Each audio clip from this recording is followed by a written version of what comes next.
Hi everyone, खुलुमबाय गिबियावनो नोंथांमोनखौ आंनि दिनै गुबुन मोनसे भिडिअ बयखौ बरायहरनाय थाबाय। आसा खालामो नोंथांमोना आंनि भिडिअखौ दिनैबो सापर्ट खालामगोन होननानै सनाफोर नै जोंहा मैयाहाय खैला मैलायाव फैनाया सनाफोर थांनो हायासै अखा हानानै आइ मोनावनो हर थालांबाय जोङो दा आइ मोनावनो दङ आरो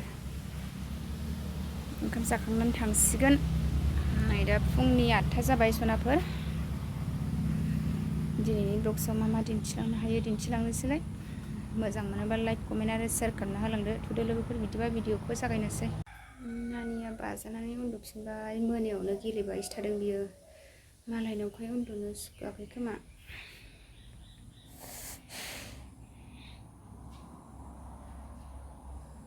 साहा लोंखांनानै जोंहा नै बिमा फिसा जिरायगासिनो। मैयाहाय थांनो हायासै सनाफोर अखा थाइफ्रिदोंमोन नालाय जोङो आइ मोनाव हर थालांबाय आरो।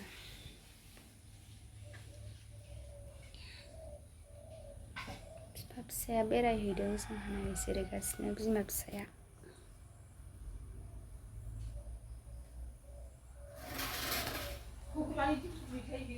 नै मेलाय आइया अमा आदार होबाय। अमा फिसाया माबैसे जायो? 9टानो गोलाव गोलावथार। सानबैसे जाखो? 6 दिन गोलाव गोलावथार ने गिदिर गिदिर नुहांबायानो 6 दिनावनो। अमा आदार होदों। अमाखौ लागौ नोंबो? नै अमाखौ नुनानै खुसि जाथारबाय नानिया बिबै अमा आदार होनायाव फैफादोंमोन।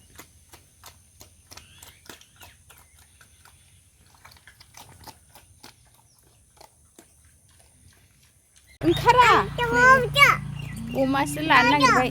अबे ज'खौ लानांगौ नोंहालाय? आजे थुदो फोथांसै। मालाय आइनि बिबार गायनाया येल्ल' कालार मोजांथार।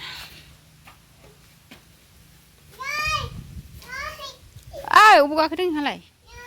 हट बेहा गेलेगासिनो हट गोलैगोन मा?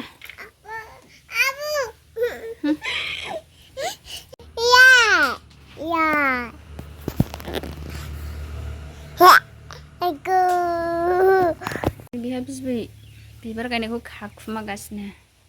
मा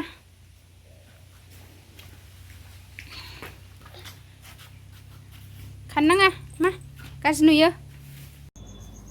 नै आइया संनो लाहार फाहार खालामबाय मालाय अमा बेदर संनो नागिरदों। अमा बेदर दालि ओरैजाय गेसाव दालि संबाय खोमा। अमा एवनो नागिरबाय। जानोसै मैथा बांगालजों दाउ बेदर अमा बेदर ओमफ्राय दालि ओंख्रि। लोगोफोरनो जोंहा दा थांनो ओंखारगासिनो लोगोफोर। थांनो ओंखारफिनबाय जोंहा लोगोफोर। नै माबा फिथाइ मोनलायबाय दोरोदनोसै लोगोफोर। थांनो ओंखारबाय नै आब' बियो जों गामिनि गोदोनि सिख्लानि गामिनि आब' ओमफ्राय दा बाजैबो जायो आब'बो जायो आरो। थांनो ओंखारबाय नै न'आव थांसै। फिसौलानो थालिर हरनो थिनदों आबाया जोंनि आबाया।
जोंहा खैला मैलायाव थांनाया न' मोनफैबाय लोगोफोर